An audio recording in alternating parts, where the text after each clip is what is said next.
real quick thought. When you're playing fantasy sports, you're pretty much playing against yourself. You don't control the action on the field. You don't really control what your opponents are doing. But one way you can help is by taking pieces off the board. And that's what this show is here for. So let's get it. Real quick, let's talk about some things that I told you last week. I gave you a quarterback, and that was Jameis Winston, and that was a week 2 dud. But I will say a couple of things before I'm kicking Winston to the curb. That was just a bad game for the Saints, and they had most of their offensive coaching staff in quarantine. That definitely affects the game plan. So I think the Carolina Panthers are a good defense. I'll talk about them a little bit more later, but I'm kind of giving a bogey to the Saints on that game. We'll see how they do next week, but if they get the coaches back and they're still bad, then we'll talk. Okay, running backs. I gave you the chalk. Eli Mitchell came in week 2 and had 19 touches. He was worth the price you paid on waivers. He did get a little bit of a shoulder stinger yesterday, but it sounds like he's probably going to be able to go. Tony Jones, another New Orleans guy. I'm not ready to give up on the fact that he may be the running back too. I'm not running to pick him up, but I'm not taking him off my watch list either. Mark Ingram had 15 more touches in that game. I think he needs to be rostered. I was less than convinced of that last week, but I do think he needs to be rostered in all leagues. Gainwell's another guy that definitely I think should be rostered. He's going to be on your bench for a while, but I think as the season goes on, he's going to pick up. And he had 8 touches yesterday, but that wasn't a really great offensive game for either the 49ers or the Eagles. James White, I said, should be on all rosters, and he did nothing this past week to change my mind. He had a rushing TD, he had 6 more receptions, and he had 11 touches overall. He's got to be rostered, and he's an easy flex play. I mentioned Larry Roundtree of the Chargers. Not sure I'm even keeping him on watch lists anymore. If you pick them up, maybe hold on to them for another week, but it could be just as easily Justin Jackson as the running back 2 there. And the last running back I gave you is a guy I'm recommending rostering everywhere, and that's Cordero Patterson. 12 more touches yesterday and 2 more touchdowns. And he looks like he's going to be a viable flex, at least, going forward. Some of the wide receivers I mentioned last week, Sterling Shepard, who I just mentioned because he was available in a lot of leagues on Yahoo, not in too many leagues that I was. Anywhere he was available, I picked him up if I could. He had 10 more targets in week 2, 9 receptions, about 94 yards. That's viable flex. That's even a wide receiver 3. The guy I really hammered on last week was Minnesota Vikings KJ Osborne.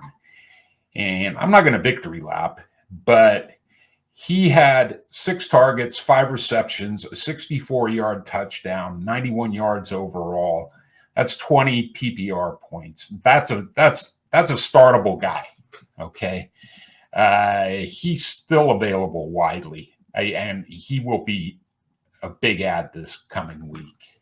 Cedric Wilson, in a game where Dak Prescott only threw 27 times, and, even Amari Cooper owners were shaking their head after that game.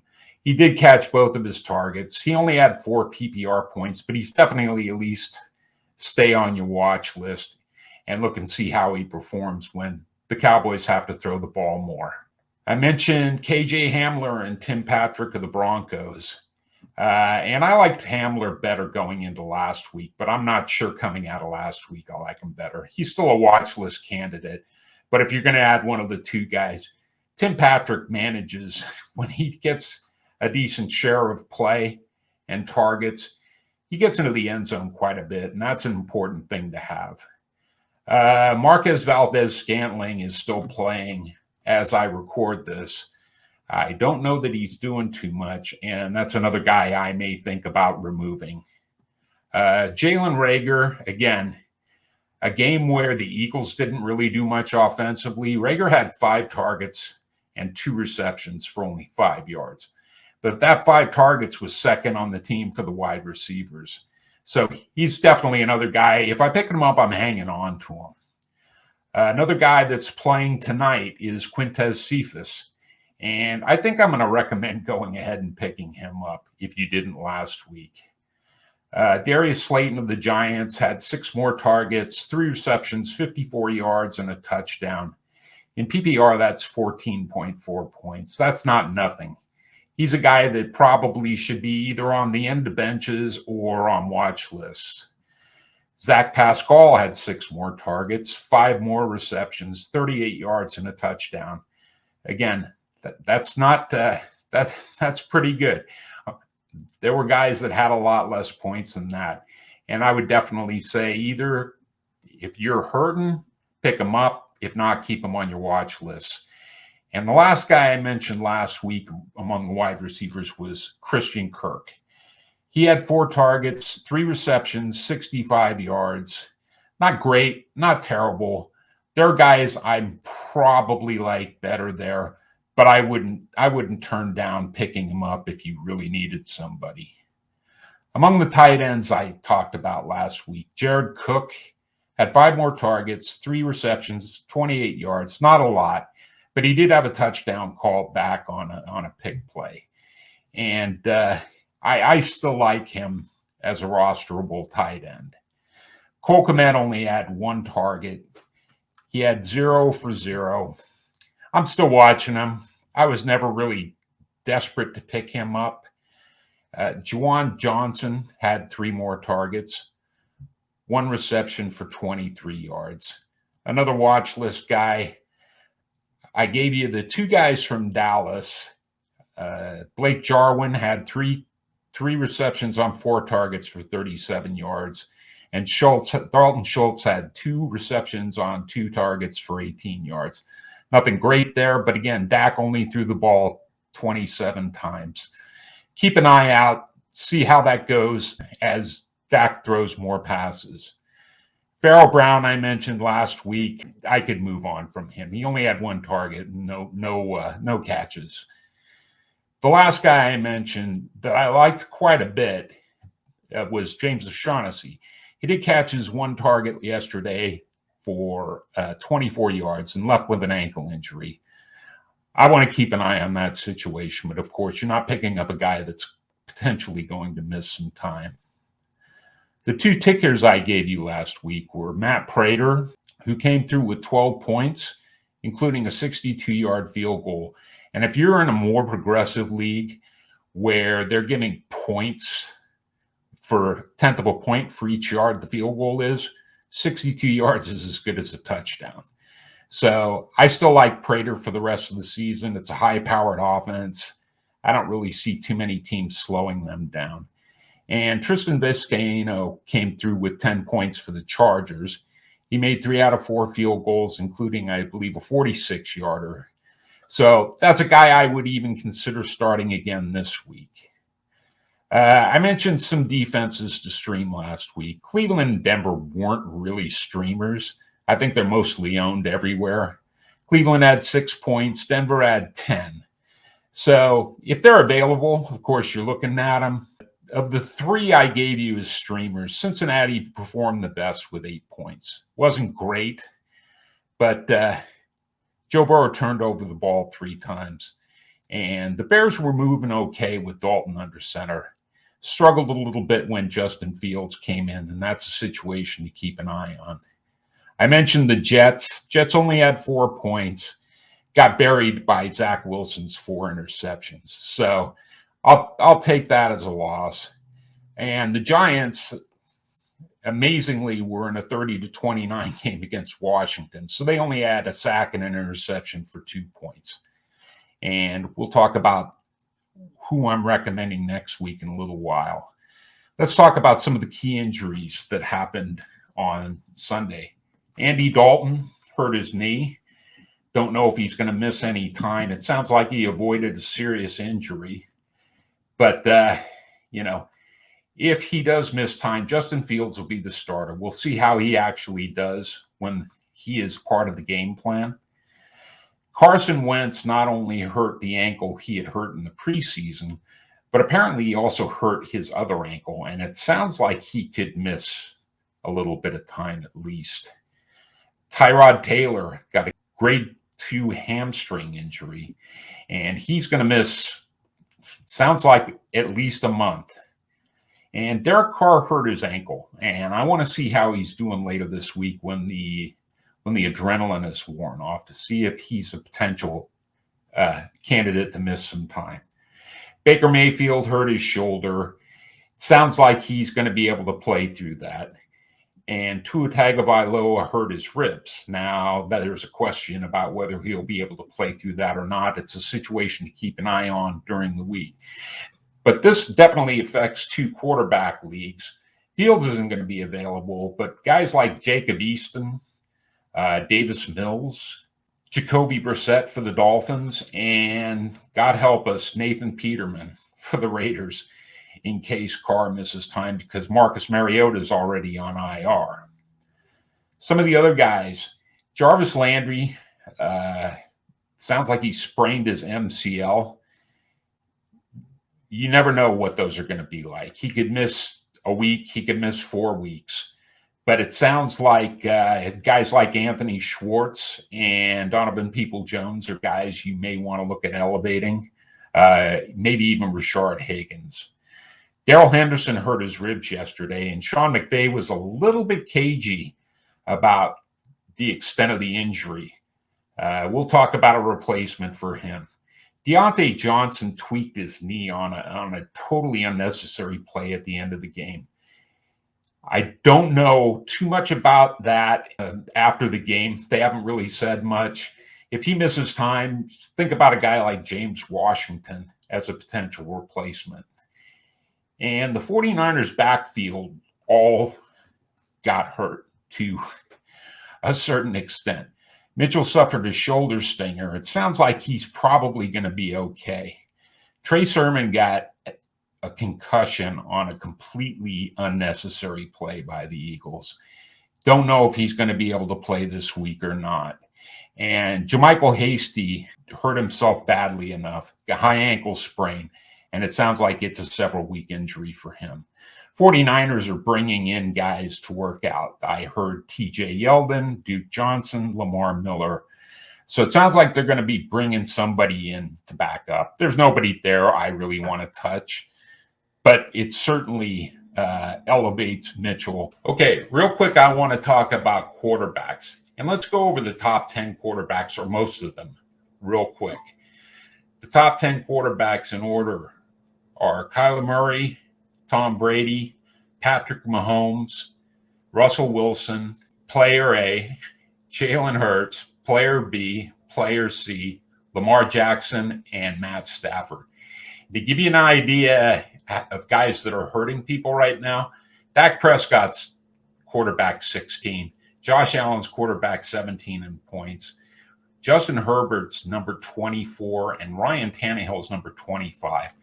And I'm a little bit concerned about those last 2 guys, more Tannehill than Justin Herbert. If those guys don't start getting the ball in the end zone, it could be some tough sledding going forward. And I'll talk in a little bit about guys you may want to stream in the meantime. Not really worried about Prescott, and I'm not really worried about Josh Allen that much. But, Tannehill and Herbert give me some pause. And then I want to talk about running backs somewhat and how they're doing so far in 2021. Week 2, there were only a handful of guys with 20 carries or more. David Montgomery, Joe Mixon, Christian McCaffrey, Dalvin Cook, and Derrick Henry. And then if I go down to 15 carries, I can toss in Elijah Mitchell, Jonathan Taylor, Damian Harris, and Ezekiel Elliott. That's 9 guys that had 15 carries or more.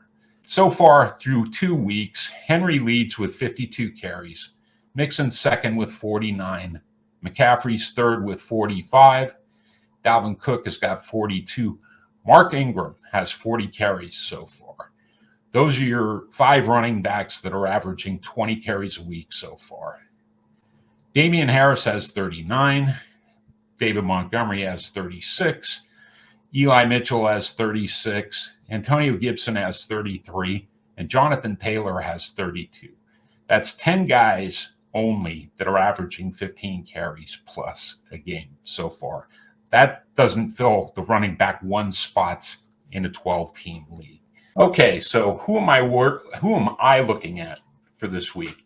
At the quarterback position, 3 guys stick out that are available in an insane amount of leagues, and I would consider them even in 1 quarterback leagues as at least streamers over the next 3 weeks. Kirk Cousins currently top 5. His next 3 games are against Seattle, Cleveland, and Detroit. I like those matchups a great deal. I said the same thing about KJ Osborne. So if I'm looking to stream, if I'm worried about my quarterback, Kirk Cousins probably belongs on rosters anyway. He's usually, if not a top 12 guy, right outside of it. Derek Carr could be having a career year. He's currently the NFL leader in yardage, and he's been playing well against 2 very tough teams. And their next 3 weeks are against Miami, the Chargers, and Chicago. I like Derek Carr in all of those games. And a name you're probably not going to want to hear, but one you need to consider, and who is currently number 8, not counting tonight's game, is Daniel Jones. And you may think he's turnover prone, and yeah, he could be. He's only got 1 so far this year. He's 3rd in rushing yards for quarterbacks, and he's got 2 rushing TDs. And his next 3 games look really favorable to me. He's got Atlanta, then New Orleans, who is quite banged up on defense, and I think that showed out yesterday. And Dallas, which should be potentially a decently high-scoring game. Let's talk about some running backs. I saw a lot of people dropping Zach Moss last week. Go pick up Zach Moss. Zach Moss is going to be one of those 10-plus touch guys a week. He did get scratched in week 1.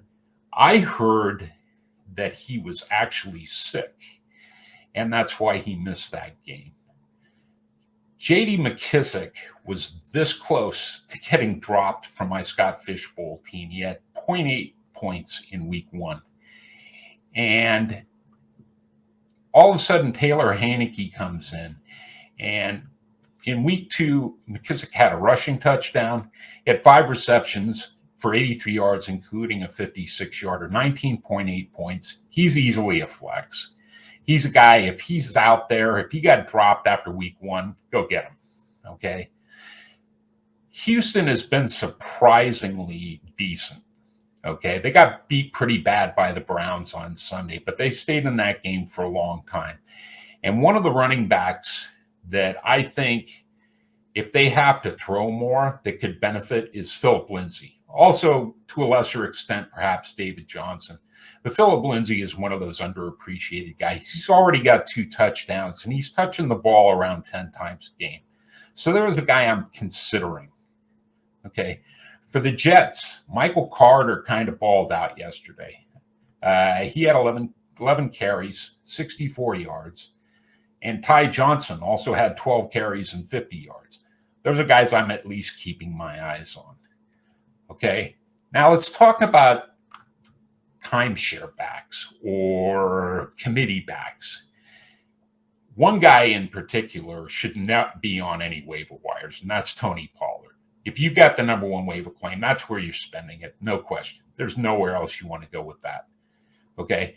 So Pollard is a must pick up. He's at least the 1B in Dallas right now. And he could even make a claim for being the 1A. Another guy, especially if Darrell Henderson misses some time, that was quite active yesterday when Henderson did miss some time, was Sony Michel, that they picked up right before the season started. He had 10 carries, 46 yards. He's a guy that I'm absolutely keeping my eye on and maybe picking up. Dalvin Cook is a guy that can be injured quite frequently. He went out actually a couple of times on Sunday. So I'm looking at Alexander Madison as an insurance policy for Dalvin Cook if I've got room for him. And to me, the number one guy to have an insurance policy for is Christian McCaffrey. And right now, Chuba Hubbard looks like the running back too. He hasn't done much yet, but if I feel like insuring my top running back, that's the guy I'm going to go get. And a guy that's not going to be back probably until week 7, maybe even a little bit later. But with the injury to Raheem Mostert and JaMychal Hasty, Jeff Wilson needs to be in IR spots at least. If you can afford the spot, I'm hanging on to him. I think that's a guy that can be really valuable later in the season. Let's talk about some wide receivers. I saw a lot of guys getting dropped after week 1. One of them was Henry Ruggs, who absolutely killed it yesterday. He had 21.3 points in PPR. If Henry Ruggs is out there, go get him. Emmanuel Sanders for Buffalo is looking like the wide receiver too, and he had a really good game yesterday. And I was amazed at how hard Baltimore sold out last night to stop Tyreek Mitchell. And you may not want to hear the name Mecole Hardman, but I'm going to give it to you anyway. Consider Mecole Hardman as an end-of-the-bench player in case that becomes the blueprint for stopping the Chiefs, is basically selling at stop Tyreek Hill or Travis Kelce. Now, the guy that popped for me yesterday was Rondale Moore. He did most of his damage on a completely broken play where Kyler Murray pulled one of his Houdini acts and broke out to the left and threw an absolute duck out to a wide open Rondale Moore for a 77-yard touchdown. But there's a guy that I think can carve out a pretty good role in that offense. And that's a guy I'm willing to pay up for if he's available. Hunter Renfro's had 16 targets in the first 2 weeks for the Raiders. They can't throw everything to Waller. They showed that Sunday. The Steelers did what they could to stop Waller. And Hunter Renfro's got 10 PPR points plus in each of the first 2 games. So there's a guy I'm at least watching, picking up if I can. When I get down to a guy like Braxton Berrios, I've seen Braxton Berrios do okay for a week or 2 at a time. So far, he's got 18 targets, and if he's got something going there with Zach Wilson, he's another guy that's definitely worth considering, at least on watch list. He's had 10-plus points in PPR in each of the first 2 weeks as well. Elijah Moore, also on the Jets, really didn't do a lot in week 1, and I'm sure he got dropped in a lot of leagues. But he had 8 targets yesterday, only 4 catches for 48 yards. But that's a situation to keep an eye on. He could be a weapon down the road for the Jets. Now, when I mentioned the name Freddie Swain, I'm not real excited about Freddie Swain. He had caught all 5 of his targets and had a long touchdown. Now, I'm not crazy about Freddie Swain as much as what that might mean for D. Eskridge when he comes back. He missed the game, and he could possibly be a viable third receiver for the Seahawks once he gets acclimated. In Washington, a couple of guys I'm going to be keeping an eye on. Adam Humphries had 8 targets, 7 catches, 44 yards. Keep an eye, see how he does going forward. I'm not selling out to get him. Guy I'm more interested in as an upside play is Diami Brown, who's had 10 targets in 2 games so far. And there could be more to come. So I'm going to keep an eye on Diami Brown as a possible pickup. For tight ends, nobody I'm selling the house for this week. Max Williams had a really nice game for the Cardinals, and that's a situation to continue monitoring. He's probably going to get picked up in quite a few leagues where people need tight ends. Caught all 7 of his targets for 94 yards on Sunday. So see if he fits into that offense well. He certainly has a pedigree. He got drafted by Baltimore in 2015, and they tried to get him going in that offense, but he had a hard time staying on the field. Austin Hooper in Cleveland caught all 5 of his targets for 40 yards. The only thing I worry about there is a lot of mouths to feed. Even with Jarvis Landry going down, there's the potential of OBJ coming back. And, there's 2 other viable tight ends there, along with a group of receivers, Higgins, Peoples-Jones, Schwartz. So I'm not super high on Hooper, but I'm keeping an eye on him if I wind up needing a tight end.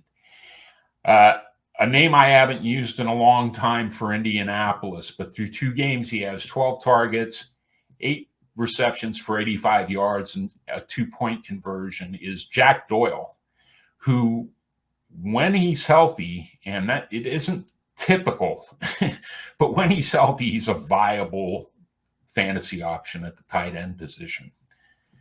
Moving on to kickers. We've got Graham Gano with 22 points last week. That's not going to happen every week. I played in a league where the commissioner was so mad about a kicker scoring 20 points against me, he wouldn't give him any bonuses for long distance. So I still like Gano in weeks 3 and 4 against Atlanta and New Orleans to consider as a streaming option at kicker. And another guy I like as a streamer the next 2 weeks is Denver's Brandon McManus, who's going to be playing the Jets in Baltimore, both at Mile High Stadium. And that's a really favorable place to kick long field goals. Finally, at defense, Carolina is a team that I like going forward quite a bit. Week 3 on Thursday night, they've got Houston, which could be a pretty good matchup, especially if Davis Mills has to play. Week 4, they've got Dallas, so I'm not real crazy about that matchup. But after that, they don't run into somebody I'm really worried about until week 10 versus Arizona. So Carolina could be a long-term answer at defense. A dark horse streamer for this week to me is the Las Vegas Raiders, and I know you're saying yuck. I'm saying yuck. But if Miami has to start Jacoby Brissett, I like the Raiders against Miami, and they've actually been surprisingly decent so far this year. They've played 2 of the better offenses in the league in Baltimore and Pittsburgh, and they've held their own, and they've won both those games.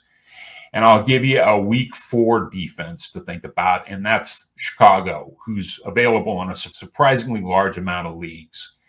And their week 4 matchup is against Detroit at Soldier Field. I like that quite a bit. And that's going to wrap up this show for week 3 waivers, week 2 wrap up. All I've got to say is enjoy your life, be respectful and kind to people, and I will see you next Tuesday.